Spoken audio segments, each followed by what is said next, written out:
안녕하십니까. 웨일스팀 발표를 맡게 된 최경석입니다. 저희 조는 클라우드 기반 영상 빅데이터, 자동 분류 처리 플랫폼 구성이란 다소 생소한 주제로 프로젝트를 진행했습니다. 팀원들 모두가 처음 접했던 분야였기 때문에 하나부터 열까지 모두 직접 찾아가며 공부했고, 그 과정에서 어려움이 정말 많았던 만큼 많이 성장했던 시간입니다.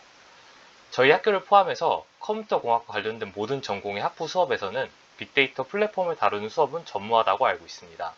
팀원들 모두가 처음 접하는 분야였기에 프로젝트 진행에 있어서 방향성을 정하는데도 기술을 구현하는데도 많은 시행착오를 겪었습니다.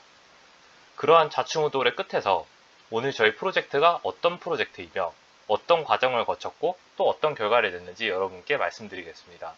논문으로 직접 바로 가져다 쓸 수 있을 정도의 아웃풋을 내진 못했지만 적어도 저희가 열심히 시도한 결과를 바탕으로 나중에 이러한 주제로 도전하는 후배들이 참고했으면 좋겠습니다. 목차는 다음과 같습니다. 프로젝트 배경과 개요를 설명드린 후에 프로젝트 결과가 어떠했는지 그리고 그 결과가 어떤 의의가 있었는지 말씀드리며 발표를 마치겠습니다.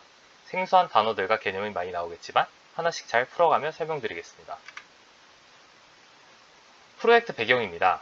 현 시대를 4차 산업혁명 시대 혹은 빅데이터의 시대라고 표현한 말을 들어보셨을 겁니다. 기업과 각종 기관들은 이러한 시대적 트렌드에 부응하고 흐름에 뒤처지지 않게 AI 및 빅데이터라는 수식어가 붙는 모든 것에 투자하고 있으며 각종 의사결정에 있어 빅데이터를 활용하려 합니다. 하지만 가지고 있는 데이터를 활용하려고 해도 인프라가 구축되어 있지 않은 곳들이 많습니다. 따라서 빅데이터를 활용하려면 빅데이터 인프라를 자체적으로 구축하거나 외부의 SI 업체를 사용하여 구축해야 합니다. 비단 기존에 운영하고 있던 인프라에 추가적으로 플랫폼을 구축한다고 해도 빅데이터 플랫폼이 차지하는 리소스가 엄청 상당해 온프레미스 방식으로 물리적으로 구축하는 것은 큰 부담이 될 수 있으며 또한 외부 SI 업체가 비용이 많이 들기에 이를 사용하는 것은 큰 리스크가 있습니다. 혹은 외부 업체의 구축 이후에도 이를 운영한 인원이 또 추가적으로 필요하다는 단점이 있기도 합니다. 즉 빅데이터 플랫폼을 구축 및 운영하는 것은 전문가들의 영역이며 추가로 투입해야 되는 시간, 자금적 기회비용 등이 상당합니다. 즉 규모가 작고 인력풀이 부족한 업체들에게는 매우 어려운 일이라 할 수 있습니다. 따라서 저희는 빅데이터 플랫폼 구축의 어려움을 해소하는 데 프로젝트에 포커스를 맞췄으며 도커 기술에 집중했습니다. 컨테이너 기술은 개별적 어플리케이션을 서버에 이미지와 등록하고 사용하는 기술을 뜻하며 도커는 이러한 컨테이너 기술 중 가장 유명한 컨테이너 기술입니다. 도커는 VM과 달리 호스트가 한 개만 필요하고 호스트 OS가 하나만 필요하고 각각의 프로그램들이 이미지화돼서 관리 운영된다는 점에서 뛰어난 확장성과 효율성을 자랑합니다. 만약 VM을 사용한다면 VM 한 개마다 OS가 필요하며 이런 개별적 OS 위에 프로그램을 설치하며 구축해야 되겠죠. 하지만 도커를 사용한다면 마치 닌텐도 게임기에 새로운 팩을 꽂듯 이미지화된 어플리케이션만 설치하면 됩니다. 기초적인 데이터 처리 파이프라인을 담은 플랫폼을 클라우드 상에서 구현하고 이를 도커 이미지로 배포함에 따라 플랫폼 개발 및 구축 시간을 아끼고 유연하게 운영하며 비용을 절감할 수 있는 해결책을 제공하고자 하는 것입니다. 앞서 말씀드린 배경을 주제에 녹여낸다면 다음과 같습니다. 저희는 빅데이터 플랫폼 안에서 영상 데이터를 분류 및 처리하는 파이프라인을 구축하고자 하며 이러한 결과물을 누구나 쉽게 활용할 수 있고자 합니다. 수집 데이터의 유형이 영상 데이터임을 가정하기에 객체 인식 알고리즘이 영상 데이터 내에 유의미한 데이터를 포착하여 이를 분류하고 결과 파일을 로그 파일 형태로 제공하면 이렇게 전달받은 로그 파일을 파이프라인에 적재 및 처리하는 플랫폼을 구성하고 이를 도커를 사용해 쉽게 배포하고자 합니다. 이렇게 영상 데이터를 실시간으로 처리하고 적재하는 과정에서 빅데이터 OSS는 필수입니다. 일반적으로 빅데이터 플랫폼은 다양한 오픈소스로 개발된 소프트웨어들을 조합해 구성됩니다. 각 OSS들은 수행하는 기능과 역할이 매우 달라서 각 영역은 영역별 목적에 맞는 프로그램을 조합하여 이를 유기적으로 플랫폼을 구축해야 됩니다. 예를 들자면 수집 기능을 담당하는 OSS를 사용하고자 한다면 로그스탯이, 아파치 플럼, 척과 같은 OSS를 사용해야 하며 적재 기능을 제공하는 OSS를 사용하고자 한다면 HDFS와 같은 것들을, 처리 탐색을 원한다면 스파크, 분석 응용 등을 원한다면 머하웃 등을 사용해야 합니다. 그리고 이를 바탕으로 저희 프로젝트에서 사용할 OSS를 선별하여 도식한 플랫폼 구상도입니다. 객체인식 알고리즘을 통해 얻은 사물인식 데이터가 로그 파일의 형태로 아파치 플럼에 전달이 된다면 플럼은 이를 분산 처리하여 수집합니다. 그 후 데이터 적재 부분인 하둡에 전달하기 전까지 카프카에 임시적으로 보관되며 적재 영역인 Hbase와 하둡에 전달됩니다. 본 프로젝트에서는 시간 관계상 원래 적재까지 구현하는 것을 목표로 잡았으나 현재 수집까지는 구현했으며 앞으로 남은 18일 발표까지는 적재 단계까지 완성하도록 하겠습니다. 선행기술 조사입니다. 저희 프로젝트와 비슷한 것이 어떤 게 있을지 찾아본 결과 현재 서비스 되고 있는 것 중에 구글의 클라우드 비디오 인텔리전스 API가 저희 프로젝트와 매우 유사함을 알 수 있었습니다. 이 유료 API는 서버에 올린 비디오를 처리하며 비디오 내 탐지된 객체를 키워드화해서 검색할 수 있게 합니다. 하지만 이 유료 서비스는 GCP 기반으로 실행이 되기에 많은 비용이 필요합니다. 클라우드 객체를 자체를 유지하기 위한 비용, 이런 API를 사용하는 데 드는 비용, 적재한 데이터에 따른 비용, 트래픽에 따른 비용 등 비용적 리소스가 상당합니다. 따라서 자본이 다소 열악한 조직들은 이러한 서비스를 사용하기가 매우 어려울 것입니다. 이로써 저희 프로젝트가 가진 장점은 다음과 같습니다. 오픈소스로 개발되었기에 무료로 사용이 가능하며 영상 데이터를 자동 처리하는 파이프라인이기에 손쉽게 영상 데이터를 분석 가공할 수 있으며 자동화된 플랫폼이기에 쉽게 구축할 수 있고 운영하는 데 많은 비용적 어드밴티지가 존재합니다. 앞서 설명드린 데이터의 플로우에 맞게 저희가 구현한 프로젝트의 결과물에 대해서 설명드리겠습니다. 먼저 수집 데이터의 형성 단계입니다. 해당 이미지는 영상에서 캡처한 화면으로 영상 내의 사람을 0.91의 정확도로 인식하고 있음을 알 수 있습니다. 이때 수집된 데이터는 우측의 프레임 인덱스, 예측 스코어, 예측 클래스, 바운딩 박스 좌표로 구성이 됩니다. 이렇게 인식된 결과는 로그 파일의 형태로 플럼이 수집 데이터가 들어온다고 인식하는 디렉토리로 들어가며 다음 슬라이드의 영상은 그 객체 인식 알고리즘이 인식한 결과의 예시입니다.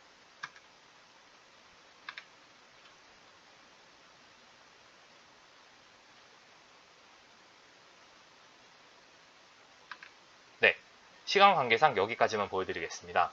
방금 서버에 적재된 영상 데이터가 로그 파일을 산출했다면 다음은 플럼이 이를 인식해야 됩니다.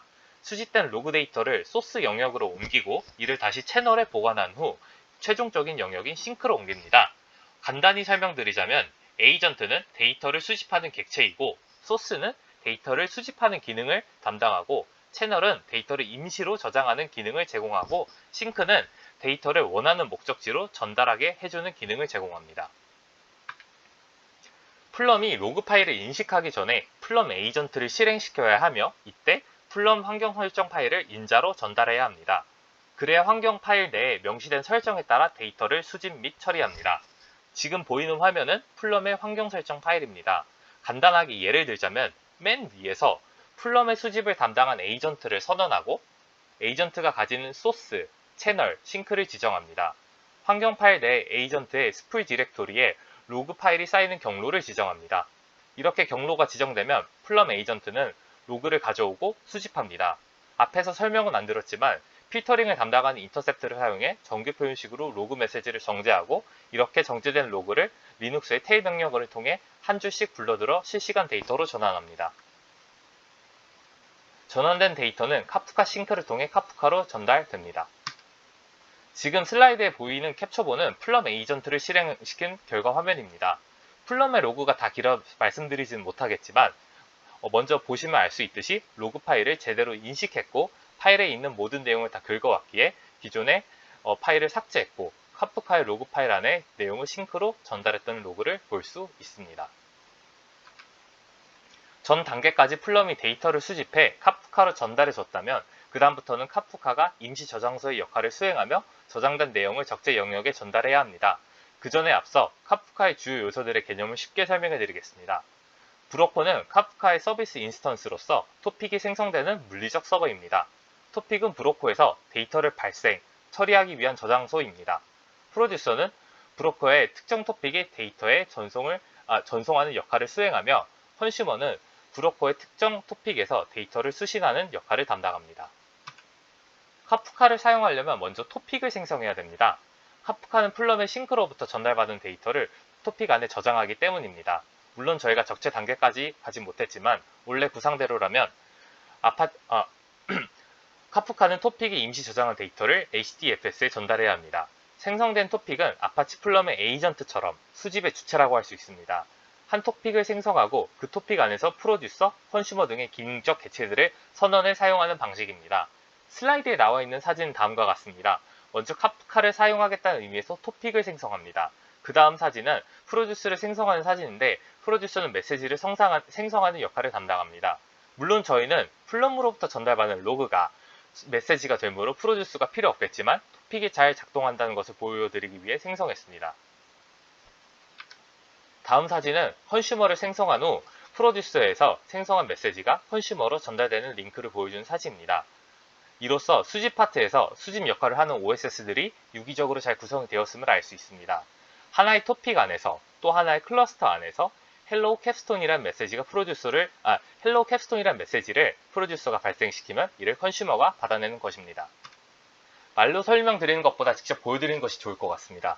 데이터 형성, 데이터 수집 단계를 단계별로 시연을 통해 보여드리겠습니다. 먼저 데이터 형성 단계입니다. 서버에 올라와 있는 객체 인식 알고리즘 룰렛에 방금 캡처본으로 보신 아이유 광고 영상을 인풋 데이터를 입력하고 로그 파일로 인식의 결과를 얻습니다. 지금은 프레임 단위로 영상이 인식이 되는 과정입니다. 인식이 끝나면 이렇게 로그 파일을 커맨드 사용으로 보여주고 다음 파일을 저장함을 알 수 있습니다. 다음은 수집 초기 단계입니다. 플럼이 인식한 경로로 로그 파일이 적재되면 플럼의 에이전트는 로그 파일을 수집합니다. 먼저 화면에 보이는 명령어로 에이전트를 실행시킵니다. 그러면 에이전트는 환경 파일 roulette-agent.conf라는 파일에 적힌 설정에 따라서 에이전트가 실행되며 마지막에 카프카 싱크가 생성되었다는 표준 로그를 통해 플럼이 잘 작동되고 있고 카프카의 데이터를 건네줄 준비가 되어 있다는 것을 뜻합니다. 마지막으로 수집 완료 단계입니다. 플럼의 카프카 싱크로 건네받은 데이터를 토픽에 저장한 후 컨슈머로 이를 표출합니다. 먼저 화면에 보이는 명령으로 컨슈머 생성을 합니다. 기존에 선언한 요렉트 토픽이란 카프카 토픽 아래 컨슈머를 생성하겠다는 의미입니다. 그 후 플럼이 지속적으로 보내는 데이터가 카프카에 도착하면 컨슈머는 이를 하나씩 읽어옴을 알 수 있습니다. 이로써 수집 단계까지의 저희의 시연을 마치겠습니다. 프로젝트 고찰 및 한계점입니다. 우선 저희 프로젝트 과정을 도커 기술을 활용하여 이미지화함에 따라 객체 인식에 해당하는 다소 복잡한 워크로드를 단순화시킬 수 있었습니다. 또한 이와 더불어 본 프로젝트에서 활용한 객체 인식 알고리즘 뿐만 아니라 향후 음성 및 텍스트 인식 등 범위를 넓히고 쿠버네티스의 접목까지 진행한다면 더 효율적인 활용 방안을 구성할 수 있을 것이라고 예상됩니다. 저희의 한계점으로는 프로젝트 막바지에 작업하던 GCP 환경에 문제가 발생하여 불가피하게 물리적인 서버를 사용하였고 이에 적응하는 데 많은 시간을 소요하였습니다.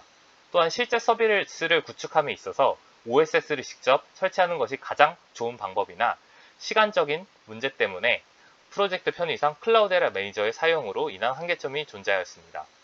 클라우데라는 빅데이터 플랫폼을 쉽게 구성해주는 유료 소프트웨어입니다. 감사합니다.